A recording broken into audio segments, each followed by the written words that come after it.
दो विद्वानों की कहानी।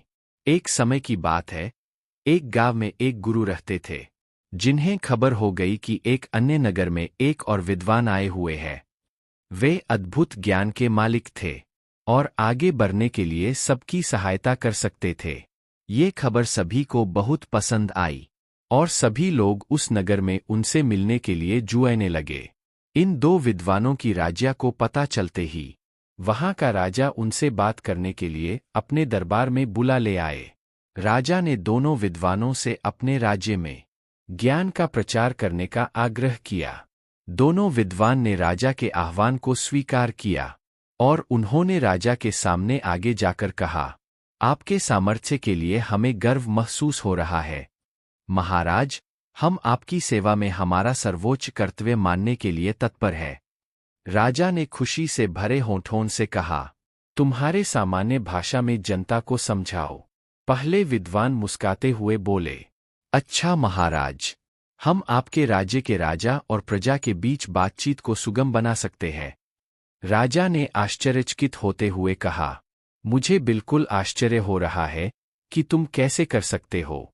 ये तो मेरे लिए। दूसरे विद्वान ने मुस्कुराते हुए कहा, महाराज, हम आपके राज्य के लोगों को सामग्री के बिना खाने का ज्ञान दे सकते हैं। राजा ने बहुत ही आश्चर्यचकितता से कहा, मैं ये सचमुच मानने में सक्षम नहीं हूं।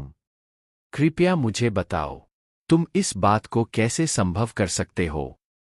पहले विद्वान ने कहा, महाराज, हम विज्ञान का उपयोग करके एक ऐसा उपकरण बना सकते हैं जिससे हम राजा की मर्यादा के साथ बातचीत कर सकते हैं। यह उपकरण हमारे बहुत सारे प्रयोगों को सुलभ बना सकता है और आपके ग्रामीणों के बीच सामर्थ्य का निर्माण कर सकता है।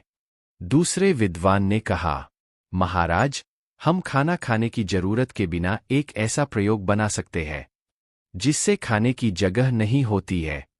यह उपकरण आपके लोगों के लिए आरामदायक और स्वास्थ्यप्रद होगा।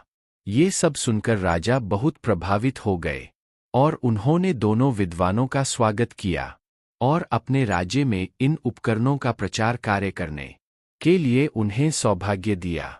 दोनों विद्वान ने राजा की प्रशंसा करते हुए उनकी सेवा में खुशीपूर्वक काम किया और सभी लोग उन्हें प्रमाणित करते थे। इस कहानी से हमें यह सिखाया जाता है कि समय के साथ ज्ञान विकसित हो रहा है और बहुत से अद्भुत आविष्कार हमारी मदद कर सकते हैं। दो विद्वानों के उदारता, समर्पण और सेवाभाव की मिसाल हमें ये बताती है कि हमें हमारे ज्ञान और कौशल को समाज की सेवा में लगाना चाहिए। और ऐसे ही वीडियो को देखने के लिए चैनल को सब्सक्राइब जरूर करें।